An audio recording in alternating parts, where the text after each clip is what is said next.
59. Chorvachilar bilan munosabat qilish haqida. Uningdan keyin chorvachilar turadi.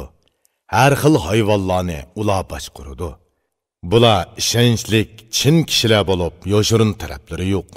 Bularning kishilarga ig'iri tushmaydi.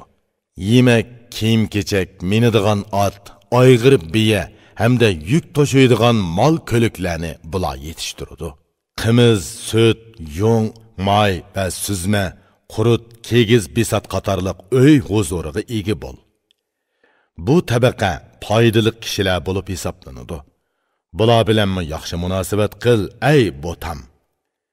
Bularga qo'shilib orlishib yurgin. Yigiz, ishgiz, to'g'riliq bilan umr kechirgin.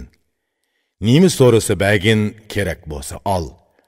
Bu tabaqaning to'g'riliqini ko'rdimki, ular yeli ishlatishni bilmaydi. Bulardan qoida yo'sin yoki bilim tilama. Ey muloyim, ularning o'rib odatlari erkin bo'ladi. Bularga aralashganda o'zingni tut, chunki ular adab qoidasiz qo'pol keladi. Yaxshi so'z qilgin, ammo do'stlashmag'in, chunki bilimsiz nadonlar saddi bo'ladi. Xalqqa aralashib hammani sinab bilgan qonun tuzgichilar yaxshi aytgan edi. Bilimsizni ziyoda yaqin tutmaslik kerak.